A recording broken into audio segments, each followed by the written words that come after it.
पेड़ से उल्टा लटका के उसे आग लगा दी, उसमें आने वाली जो पीढ़ी होगी वो हमारे मुंह पे थूकेगी, जिसमें हिंदू सुरक्षित ना हो। भारत में भी ऐसे वाकया देखने को मिलेंगे।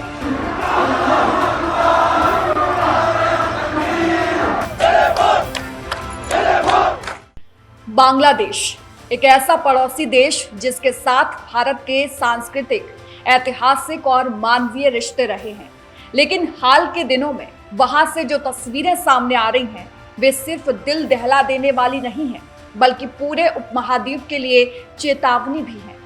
कहीं किसी हिंदू को बांधकर जला दिया जा रहा है, तो कहीं सिर्फ हाथ में कलावा देखकर भीड़ उस पर टूट पड़ती है।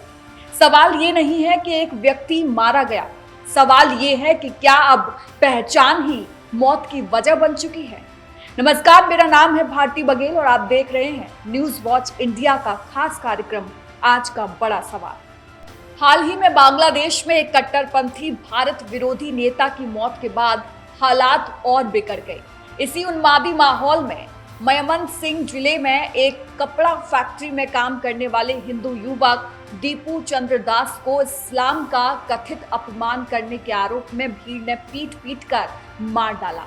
इतना ही नहीं, हत्या के बाद उसके शव को पेड़ से बांधकर आग लगा दी गई और दर्जनों लोग इस बर्बरता का जश्न मनाते दिखाई दिए।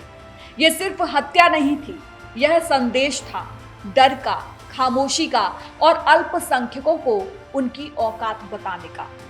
यही ये सवाल उठता है, क्या बांग्लादेश में हिंदू होना अब अपराध बनता जा रहा है? और अगर हाँ, तो दुनिया कब आंखें खोलेगी? इस पर भारत के साधु संतों से लेकर आम हिंदू तक क्रोधित दिखा। इसे लेकर कथावाचक देवकीनंदन ठाकुर के बयान सिर्फ भावनात्मक प्रतिक्रिया नहीं थे, बल्कि उस हताशा के प्रतीक थे जो सालों से दबती आ रही है। देवकीनंदन ठाकुर ने यह भी कहा कि वो विश्व नहीं देखना जिसमें हिंदू सुरक्षित ना हो। ये वाक्य अपने आप में बहुत कुछ कह देता है। यह उस डर को दर्शाता है कि अगर आज पड़ोसी देश में हिंदू असुरक्षित हैं, तो कल हालात कहीं और भी ऐसे हो सकते हैं। उन्होंने यहाँ तक कहा कि भारत को अपनी सुरक्षा और नीति पर सख्त रुख अपनाना चाहिए। हरिदास सादर नमस्कार। राधे श्याम। और मेरा छोटे छोटे दोस्त वाले हैं जी। अपना हिंदू हाँ अफगानिस्तान में नहीं बचा, पाकिस्तान में नहीं बचा जी। मुझे रोइए नहीं, रोइए नहीं, हम आपका दर्द समझ सकते हैं। कोई सच्चा हिंदू ही समझेगा आपके दर्द को। कैसे बचेगा? देखिए, आप एक तो रोना बंद करिए। यही दर्द हम सब, मेरे मन में तो बहुत ज्यादा भयानक है, और इसी के लिए व्यासपीठ से भी मैं बार बार बोलता हूं इन सब चीजों के लिए। लेकिन हिंदू लोग इस बात को समझ नहीं रहे। धीरे धीरे हम लोग घर खाली करते चले जा रहे हैं, चाबी उनको पकड़ाते चले जा रहे हैं। अफगानिस्तान से घर छोड़ के आ गए, पाकिस्तान से घर छोड़ के आ गए, बांग्लादेश से घर छोड़ के आ गए, कश्मीर से घर छोड़ के आ गए, बंगाल से घर छोड़ के आ गए, जयपुर से भी घर बेच के चलने लग गए। अब हमको ये नहीं पता कि हम जाएंगे कहां अंततोगत्वा। अगर इसे कोई कहता है ये सहनशीलता है, मैं कहता हूं गलत बोल रहा है, वो झूठ बोल रहा है। ये कायरता है हमारी बहन बेटियों को 6-6 वर्ष की बच्ची के साथ दुष्कर्म हो रहा है और हम शांति से बैठे हैं, क्योंकि वो बच्ची मेरी नहीं है। जिंदा जला दिया गया बांग्लादेश में, आज की खबर है। पेड़ से उल्टा लटका के उसे आग लगा दी, उसमें हिंदू बच्चे में, और हम मौन बैठे क्योंकि हम नहीं है, क्योंकि वो आग लगी जिसमें वो मेरे घर का मेंबर नहीं था। इतनी पावरफुल कंट्री है भारत, और बांग्लादेश में हिंदुओं के साथ इतना बुरा व्यवहार हो रहा है, कैसे संभव है? और मेरे देश में करोड़ों बांग्लादेशी रह रहे हैं, मेरे हिंदुओं का वो हक खाए जा रहे हैं, काम छीन रहे हैं, रोटी छीन रहे हैं, मकान छीन रहे हैं, बहन बेटियों को छीन रहे हैं। ये आपके अकेले आंसू नहीं है, ये सच्चे सनातनी हिंदू के आंसू हैं।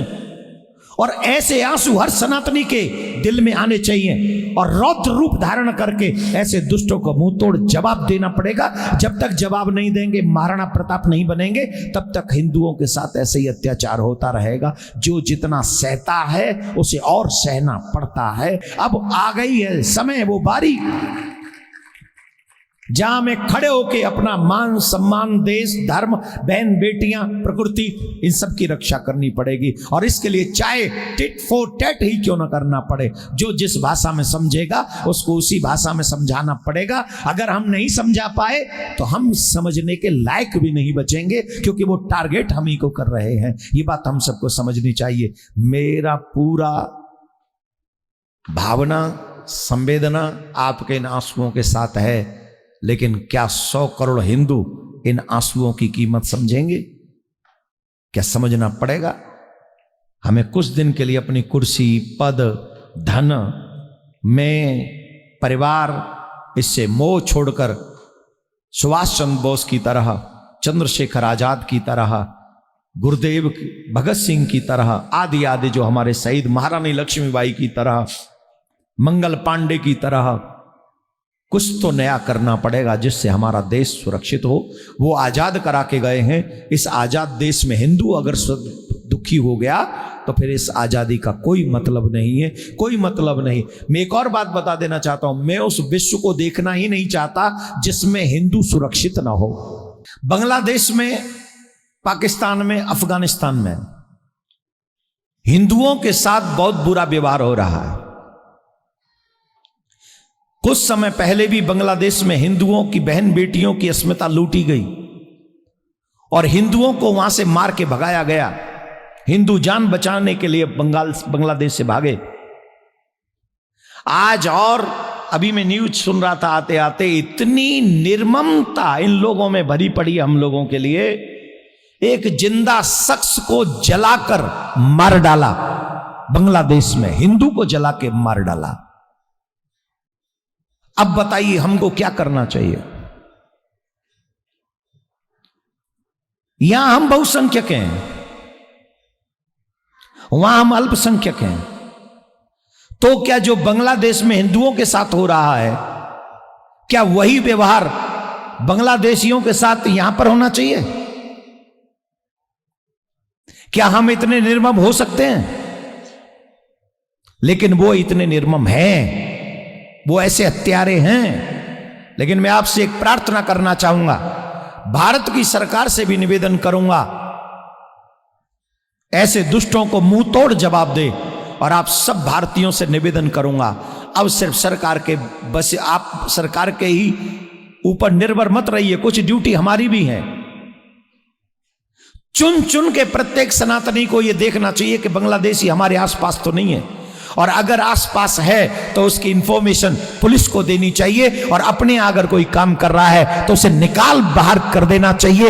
एक भी बांग्लादेशी हमारे यहां, हमारे देश में काम नहीं कर सकता। इसी कड़ी में बागेश्वर धाम के पीठाधीश्वर पंडित धीरेन्द्र शास्त्री यानी बाबा बागेश्वर ने भी तीखा प्रहार किया। उनका अल्टीमेटम साफ था, कट्टरपंथ के सामने झुकना अब विकल्प नहीं है।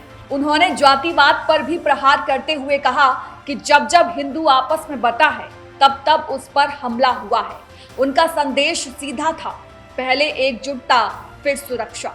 बहुत बड़ा दुर्भाग्य यदि भारत का हिंदू नहीं जगा तो जो बांग्लादेश में भर चौराहे पर हिंदुओं को जलाया जा रहा, वो दिन दूर नहीं। भारत में भी ऐसे वाकया देखने को मिलेंगे। यही समय है, सही समय है हिंदुओं के एकजुट होने। देश में कास्टवाद नहीं, राष्ट्रवाद स्थापित हो। बांग्लादेश में हिंदुओं के साथ जो हो रहा है वह कोई पहली घटना नहीं है। मंदिरों पर हमले, घरों में आगजनी, जबरन पलायन, ये सब सालों से चल रहा है। फर्क सिर्फ इतना है कि अब हिंसा और ज्यादा नृशंस हो गई है और वीडियो बनाकर उसे उत्सव की तरह दिखाया जा रहा है। दुनिया के तथाकथित मानवाधिकार संगठन जो हर मुद्दे पर बयान देने में देर नहीं लगाते, इस मामले में या तो मौन है या फिर आंतरिक मामला कहकर कन्नी काट रहे हैं।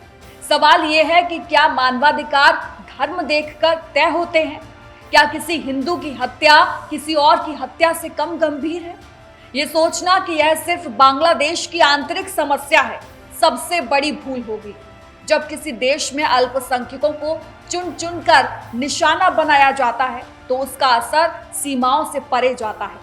भारत में रहने वाले करोड़ों हिंदुओं के मन में यह सवाल स्वाभाविक है कि अगर आज वहां ऐसा हो रहा है तो कल क्या? यहां कट्टरपंथ सिर्फ एक धर्म या देश तक सीमित नहीं है, यह एक सोच है जो ना सहिष्णुता को मानती है ना मानवता को। आज निशाने पर हिंदू हैं, कल कोई और हो सकता है। इसलिए यह लड़ाई सिर्फ हिंदुओं की नहीं बल्कि इंसानियत की है। भारत सरकार के सामने भी यह एक कठिन लेकिन जरूरी परीक्षा है। कूटनीति अपनी जगह है लेकिन नैतिक जिम्मेदारी उससे बड़ी होती है। सवाल उठता है कि क्या भारत को सिर्फ बयान देकर रुक जाना चाहिए या अंतर्राष्ट्रीय मंचों पर इस मुद्दे को मजबूती से उठाना चाहिए? क्या संयुक्त राष्ट्र और अन्य वैश्विक संस्थाओं पर दबाव नहीं बनना चाहिए कि वे बांग्लादेश में अल्पसंख्यकों की सुरक्षा सुनिश्चित करें? कट्टरपंथियों को सबसे ज्यादा ताकत तब मिलती है जब उन्हें लगता है कि उनका कोई जवाबदेह नहीं है। अगर आज इस हिंसा पर सख्त अंतर्राष्ट्रीय प्रतिक्रिया नहीं आई तो कल यह और भयानक रूप ले सकती है। दीपू दास की लिंचिंग ने एक बार फिर वही पुराना लेकिन उत्तर न मिलने वाला सवाल खड़ा कर दिया है कि हिंदू कब सुरक्षित होगा। इसका जवाब किसी एक व्यक्ति या संस्था के पास नहीं है। जवाब समाज की एकजुटता में है, जागरूकता में है और उस साहस में है जो अन्याय के खिलाफ खड़ा होने से आता है। ये वक्त भावुक होकर सिर्फ आंसू बहाने का नहीं है, ये वक्त सवाल पूछने का है। सवाल सरकारों से, सवाल अंतर्राष्ट्रीय संस्थाओं से और सवाल खुद से भी। क्या हम तभी जागेंगे जब आग हमारी चौखट तक पहुंचेगी? कट्टरपंथियों पर कटाक्ष करते हुए इतना ही कहना काफी है कि जो लोग धर्म के नाम पर हत्या को जायज ठहराते हैं वे किसी धर्म के नहीं सिर्फ हिंसा के पुजारी हैं। इतिहास गवाह है, हिंसा से सत्ता मिल सकती है, सम्मान नहीं। डर से खामोशी थोड़ी देर टिक सकती है, सच हमेशा नहीं दबता। अब फैसला आपके विवेक पर है।